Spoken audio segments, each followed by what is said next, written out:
Pilipinas Outsider! Welcome back to our channel! At for today's video, makikimarites na naman tayo sa issue at latest news ngayon. Pero bago yan, huwag kalimutang mag-like and subscribe sa ating YouTube channel. Tara, simulan natin. Our investigation. To former Secretary Harry Roque, well, you just heard the statement of Yusek Gilbert Cruz that linking you to the said Chinese nationals. Kilala niyo po ba itong dalawang tao na nahuli ng PAO? Hindi ko po kakilala itong dalawang tao. In fact, yung isa, sabi naman po ni Yusek, ay kakarating lang na bansa ng July, babae. Yung isa, pagpapakilala niya, ay siya ay Cambodian. No? So, hindi ko po kilala kung sino yung Cambodian na yan. Pero actually, Manong Johnny, just to facilitate things, inaamin ko po that I have an interest in the corporation that owns the house. Hindi ko naman po dininay ito sa Senado. Ang problema lang po talaga is we're in the process of distributing property within the family. And right now, hindi po sa akin talaga yung property. But nagkasundo po kami na talagang I want to retain this property. So ngayon po, ang nag-aari ng property ay, sandali po, kunin ko lang yung pangalan, ha? At, So, former Secretary Harry Roque, you admit that you have an interest in this house I by have an virtue interest of po. the corporation owning this house. yes po, ang may registered owner po nito is Page 2, Lot 37, Pinewood Holdings Incorporated. In turn, it is owned by a holding corporation called Biancham. Now, ang totoo po nito, I will have no more interest in Biancham, according to our organization, but I will have full interest in PH2 Lot 37 Pinewood Holdings as part of our division within the holding corporation. Pero ang punto po is, meron po kami contract of lease na ang pumirma po ay isang babae. Ang pangalan po niya ay Yoon Wan. At ito po ay dated January 15, 2024. At least na notaryado, pinresenta po niya ang kanyang passport at require din po siya na magpresenta ng Alien Certificate of Registration para patunay na legal po siya sa Pilipinas. And I would like to submit a copy of this contract of lease to this body. And likewise, I don't think you have a copy of my contract of lease yet, so I will also provide this with to the PAOK. No? So para lang pong malinaw na dahil siya po ay nakalis, hindi po ako nakaposisyon dito. Sino Pero, po, Mr. Roque, ang pumirma dun sa lease, contract of lease? ang pumirma po ay ang aking may bahay na si Myla Rocket. So you are aware of this contract of lease? I'm aware of this contract of lease with this woman po. No? At ako nga po ang nagsabi na But you have never met this person? I've met her po. So I met her. In kasi fact, kanina po, Mr. Roque, when I asked you, sabi niyo po, hindi niyo kilala. hindi po, yung lalaki po. Yung but lalaki now na you're Cambodian. telling this committee na namit mo pala yung Yung lessor. lessee po. Yung lessee. Oo, Oo. yung lessee po. Na-meet Oo. ko. In fact, hindi ko lang po na-meet. May isang beses pa na nag-lunch kami sa Los Angeles. No? So, wala naman po akong kaduda-duda na siya ay lehitimo. Siya ay extensively traveled at meron naman siyang ACR. Sa katunayan, she wants to be in complete compliance with the law. Kaya po ngayon, nung napaso ang kanyang ACR, umalis siya ng bansa at ang sabi niya sa akin, she's in the process of renewing her ACR. Pero ang tingin ko naging problema po rito ay itong babaeng ito na may Alien Certificate of Registration at merong passport, ang nakalagay po sa kanya single. So ngayon po, nagtataka ako kung ano talaga ang relasyon nila doon sa lalaki na nahanap sa aking bahay. No? At nung nahanap nga po yung lalaki sa aking bahay, ito nga pong si Ana, no? Ang tawag ko sa kanya Ana kasi yun yung American name niya, hinanap ko at sabi ko, sino yan? Well, yun nga po, lumalabas na yung Cambodian pala ay isang partner niya, pero ang hindi ko naman alam, hindi sila kasal, ewan ko talaga kung talaga siya nananatili doon, pero meron po akong katiwala doon. Kasi po, natakot ako na kapag pinaupahan ko sa incheck, sa Chino, sorry po for the derogatory word, minsan po kasi, no, ako ay nasa gobyerno, nagreklamo sa akin yung mga residente na isang subdivision sa Parañaque, trinifer ko sa OIC na NBI, at ginagamit daw ang isang residential house bilang pogo. So, para nga po maiwasan na maging nagamitin ito for any other purpose, hindi ko po pinaalis yung katiwala ko doon. Sa labas lang sila ng bahay, nag-aalaga ng hardin, nag-aalaga ng baka, at pinamamasbadan ko po kung ilan talaga ang pumapasok sa bahay. At ang sabi naman po nila, 3 hanggang 4 lang po ang talagang nag-i-stay sa bahay. At wala Mr. po Roque, talagang kailan ho niyo nakilala itong lessee ninyo? Well, actually ako po, na-meet ko siya sa LA, kailan lang po. Tapos na-meet ko rin siya nung simula Wait. po, no? Mr. Chair, na-meet mo yung lessee, nasa LA ka. Hindi po. Nag-lunch kami sa LA. Okay. Nag-lunch po kami sa LA. When you met this person, this lessee, meron ng existing contract of lease o wala pa? Meron na po. Kaya ako po siya kakilala. Kailan po nag-start yung contract of lease ninyo, Ang Mr. date Chair? po dito ay January 15, 2024 po itong hawak kong kontrako. So prior to the signing of the lease contract, you never knew this person? Yung lalaki po. Pero yung babae, Yung babae, kilala ko na rin. Matagal na mukhang kilala to. Kakilala ko na rin po yung babae. Pero ang contract of lease po niya is January 15, 2024. January 2024 yung contract of lease. So kailan na ho nyo nakilala itong taon to?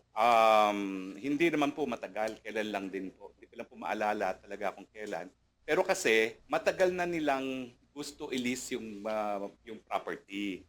Ang balita Sino ko doon po ang sa... nagrekomenda sa inyo itong person na ito? Well, sila po'y talagang mapursige na gusto nilang umupa. Ako, nung una, ayaw ko talaga kasi gustong-gusto ko po yung bahay ko, no? At palagi po ako doon sa lugar na yun, no?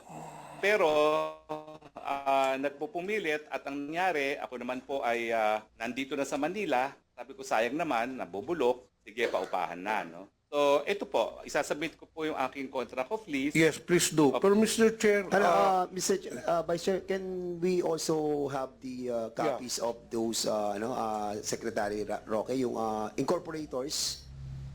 You said a while ago that there is a corporation. Opo. Can you Royal kindly submit also to the Hindi committee? ko po dala, but I can of course submit it. No? All right, thank you so much. okay. Go ahead. yeah, Mr. Chair, please submit it, Mr. Roque. Ano? So it has been established, Mr. Chair, as per, of course, the admission of Mr. Roque, that he truly owns the house, no? Kasi hindi ka naman magpapalis. You're the one who signed the contract of lease.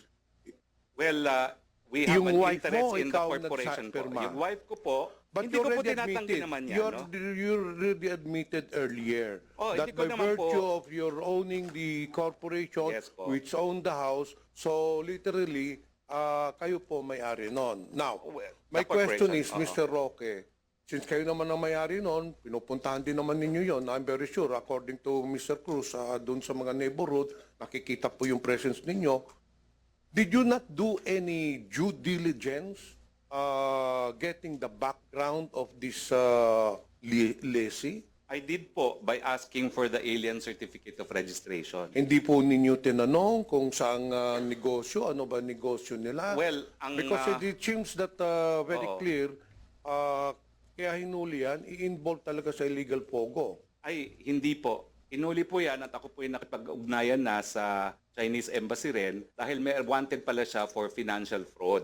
Hindi po sa Pogo. So, malinaw po yun, no? At napahiya nga po ako sa Chinese Embassy dahil ako yung malapit naman sa kanila, no? At in-explain ko rin na wala akong kinalaman na meron palang pugante sa China na nanirahan dun sa bahay na yon, no? Pero malinaw naman po na sabi po sa akin ng embassy, kaya nga po siya nasalagay sa red list ng Interpol. It's because of financial fraud. I think it is P2P in fact. Hindi ko nga alam kung ano yung P2P, no? Pero P2P financial fraud, kaya siya dinagay po sa Interpol red list. At hindi naman po dahil sa Pogo.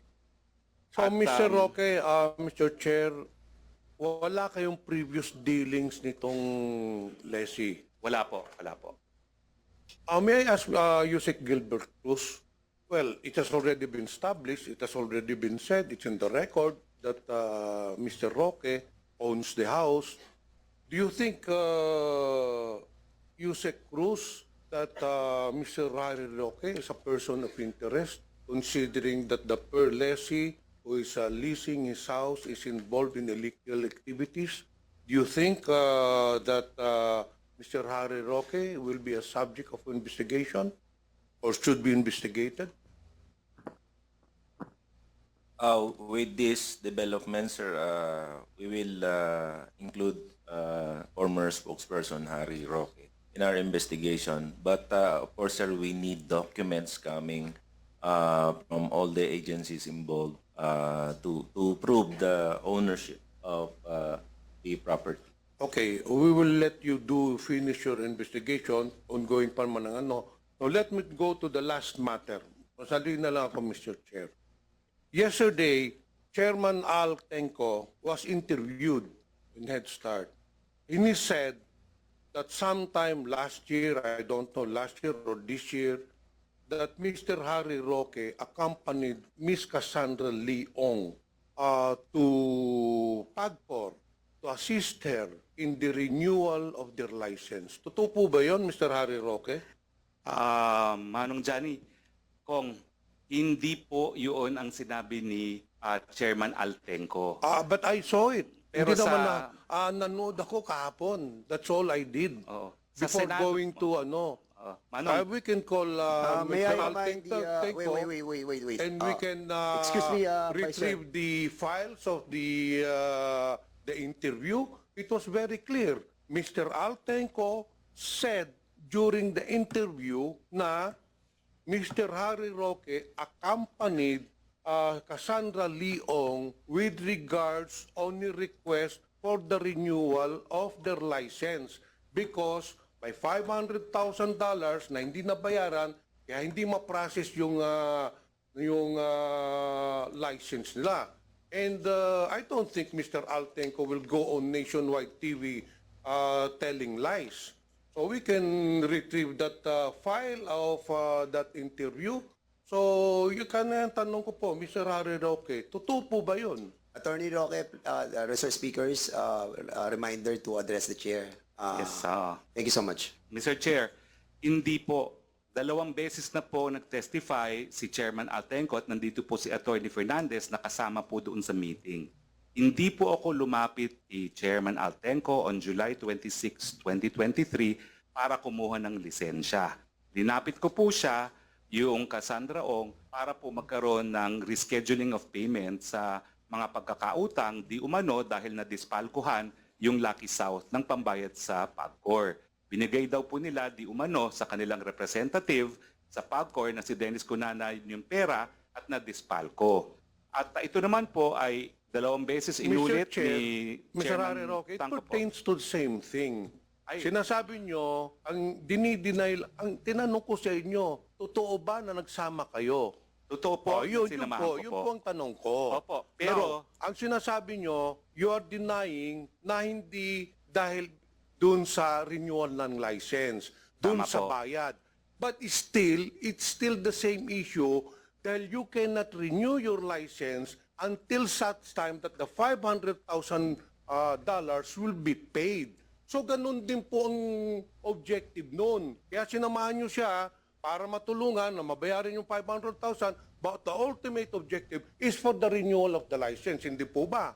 Mr. Chair, hindi po. Kasi hindi pa po mapapaso yung lisensya at that time. At in fact, yung last hearing sa Senado, sinabi naman po ni Chairman Altenco na meron pa silang lisensya which was granted by the previous administration and good for 3 years. So hindi pa po sila up for renewal. Okay. Yun lang po. That's besides the point. But you admit that sinamahan po ninyo si Cassandra Leong sa PAGCOR to meet with Altenco. Totoo po yan. At paulit-ulit ko naman po yan. In-affirm din po, Mr. Chairman, sa Senado. So, Mr. Roque, Mr. Chair, ano ang relasyon ninyo kay Cassandra Leong? Are you a legal counsel? Are you a consultant? I am Why legal- did you have to accompany Ms. Leong to PAGCOR? Well, In I what am- capacity? In my capacity as a practicing lawyer po, because the company that she represents is Whirlwind Corporation. Whirlwind Corporation po is isang service provider. At ang kliyente po niya ay ang Lucky South. And I'm happy po na nandito si Chairman Domingo para ma-explain ko anong nature ng service provider. They provide all services po to their POGOs, lalo na yung mga nasa POGO Hub, kasi po hindi nag-i-English yung mga pogo na yan. So they deal with the outside world using service providers. At yan po yung negosyo ni Whirlwind na kumpanya po ni Cassie Ong. No?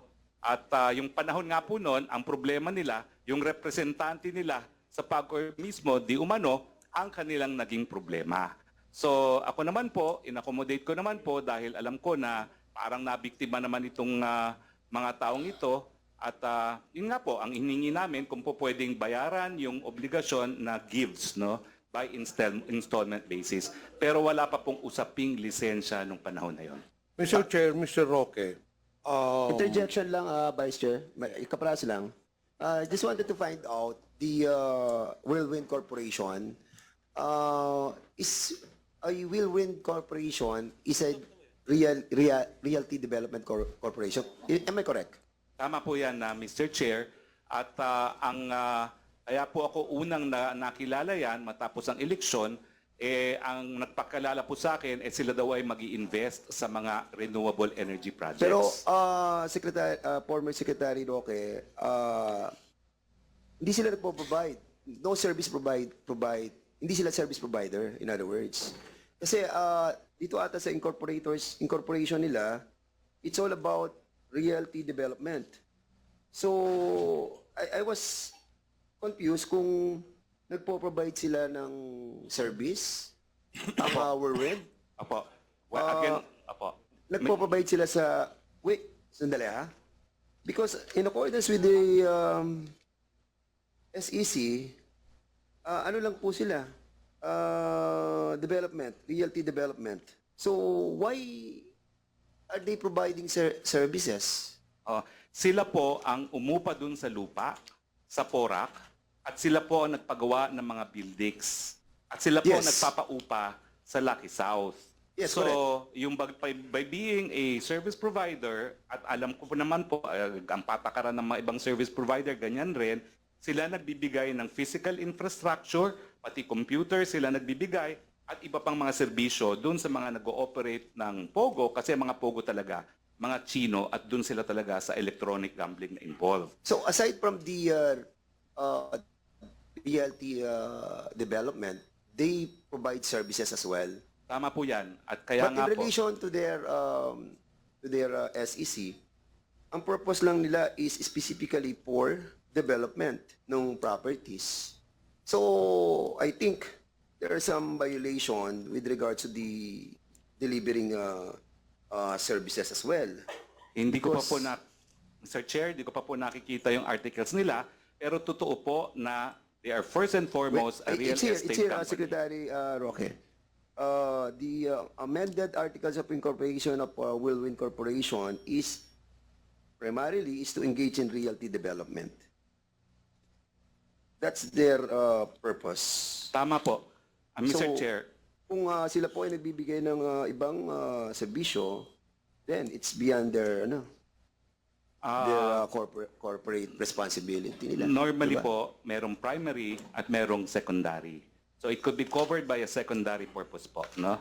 So we will check the meron namang secondary mga- purpose. Oo. Okay, for the meantime, we'll be asking. Sige, go ahead muna. I'll be hanapin ko lang. winding up my interpellation, Mr. Chair, to give chance to other. Mr. Roque, Mr. Chair, kailan ho niya nakilala si Cassandra Leong? Right after elections po, dahil I had to settle back to my practice, dahil natalo nga tayo ng eleksyon, and settle back to old projects that I left hanging, including renewable energy projects. Paano ho niyo nakilala si Cassandra Leong, Mr. Chair? May nagpakilala po sa akin na isang Malaysian company also engaged in renewable energy, at ang sabi nila, sa Singapore, merong company na may presence sa Philippines that is seriously studying the feasibility of starting an integrated solar panel manufacturing facility, kasi nga po, binoboycott ng mga Amerikano yung solar panels na made in China. Kailan po, anong year po kayo nakakilala ni Cassandra Leong? Matapos po ang eleksyon. Ang eleksyon po ay 2022. So, matapos po ang May 2022 election, kung hindi po ako nagkakamali, mga July or August po yan. Kailan po kayo pumunta sa PAGCOR, Mr. Chair? Ay, ano po, 2023 na po. 2023. Apo. Nung nakilala po ninyo si Cassandra Leong, hindi ba ninyo alam, hindi ba niya sinabi na she's involved in POGO operations? Ang alam ko po, sila nagpapaupa nga doon sa Porac. Pero that's one only of their businesses at marami silang businesses, especially in Singapore. At in fact, ang palagi ko pong kausap ay isang non-resident sa Pilipinas. Lumilipad po siya from Singapore to discuss with me the feasibility of the solar energy project, no, which is in Cebu. At yun nga pong CEO na yun ang dahilan kung bakit hindi ko nakumbinsi sila mag-invest dun sa solar project na yun. Kasi ang reklamo ng kanilang CEO who's based in Singapore is napakababa po noong, ano ba tawag doon, yung babayaran po ng Meralco doon sa proyekto. No? Kasi yung proyekto na gusto ko sana mag-invest sila ay meron na pong ganon, no? PSA. So wala pong nangyari doon sa mga Mr. Roque, efforts sa ko. tingin niyo po, bakit kayo nilapitan ni Cassandra Leong? Ay ako po lumapit sa kanila dahil naghahanap po talaga ako ng investors para sa mga proyekto ng renewable energy. Are Kasi you in a fact, consultant of Whirlwind Corporation? I am in fact legal counsel po. Legal counsel kayo Opo. ng Whirlwind Corporation. Opo. So you have had a long dealings with Cassandra Leong. Well, hindi po long kasi after I accompanied them in PAGCOR, 2 months later, they told me they have a problem with their landlord, that they were being evicted from the property at meron na raw writ of execution from the RTP. So sabi ko, paano nangyari yon? Ang sabi nila, kasi nagkaroon ng kaso na ejectment, yung lupa pala na pinirmahan nilang lease contract sa tatay, nagdidemandahan pala yung tatay at anak. Siguro alam ng mga taga Angeles yung kwento ng Cruz family. At ang nangyari, yung mga anak na registered owners, dinimanda sila ng ejectment, pero yung tatay, hindi naman binigay sa kanila yung mga papeles, itinago, kaya umabot na sa punto na nagkaroon ng writ of execution at dun sa kaso, may mga abogado na hindi naman nila Mr. inauthorize. Chair, last question, Mr. Roque. Magkakilala ba itong dalawang Chinese national at saka si Cassandra Leong? Hindi po. As far as I know, hindi po sila magkakilala at yan nga po ang aking ine-emphasize. Wala pong links at all itong request ng China sa Interpol to apprehend this Chinese fugitive with the issue of POGOs in the Philippines. Mr. Roque, Mr. Chair, I'm just curious kasi for the past several months, medyo mainit talaga ng Pogo. And it seems your name always crops up. Una yung kay Cassandra Leong. Your name was involved. Then itong pangalawa, itong sa raid ng bahay mo, your name again is involved. So, di po natin maalis sa madlang publiko at dito sa komitiba that you might be involved in these illegal activities. Hindi po tama yon, and I don't think there's any basis for saying that. Dahil sabihin na po natin na ako'y nag-aabogado, ang pag-aabogado po is not a basis for criminal liability unless you perform illegal acts. Then And not only that, Mr. Roque, may nakitang papeles, dokumente doon, signed by you when you're still the secretary during the previous administration. Doon sa ni-raid sa Bambam or Porac, I think. Opo, salamat po at gusto ko pong explain yan. So on 3 occasions, your name was involved in these illegal activities. Matapos po na kunin akong abogado ng Whirlwind at isasubmit ko po ngayon sa komite yung aking formal entry of appearance sa 3 hukuman, sa Municipal Trial Court Porac, Pampanga, sa RTC 114 Angeles City at saka sa Court of Appeals sa ngalan ng Whirlwind. Yung unang-unang ginawa po namin itong ad cautelan motion to quash or recall writ of execution na inisyu ng Angeles City, Pampanga. Nanaig po kami dito. So it was a minor victory na na-prevent namin yung ejectment. Now, yung panahon naman po yun ay yung isa kong dating staff ay nagsimula mag-aral ng flying sa Clark. At matapos po ang isang hearing, sabi ko, nandito ako sa Angeles, join us, no? At doon po nagkakilala yung staff ko na si De La Serna na taga Bohol at saka si Cassie. Na matapos po na nag-meeting sila, sinabi naman ni De La Serna na siya magsisimula sa Clark at nagtanong, meron bang alam na po pwedeng tirhan dahil siya po ay taga Bohol. At ang alam ko po, ang sabi ni Cassie, pwede naman, meron kaming tirahan doon, kaya lang temporary lang kasi nga, depende ko ano mangyari doon sa kaso ng execution. Kaya po, nandoon siya doon sa premises, pero doon po siya sa tirahan hiwalay po yung tirahan dun sa lugar kung saan ginagawa yung negosyo. Yun lang po yun. Thank you, Mr. Chair. I have no further questions. I'll just await the result of the investigation of PAOK. And let's just hope, Mr. Roque, that there will be no more cropping up of your name in next raids or whatever. Kung mga ano, baka may iba pa kayong bahay na pinaparentalan po. Wala na po. Pero Congressman Pimentel, Manong Johnny, you know me from the 17th Congress. I have no further And question, Mr. Chair. Chairman, maraming salamat po for the opportunity to explain.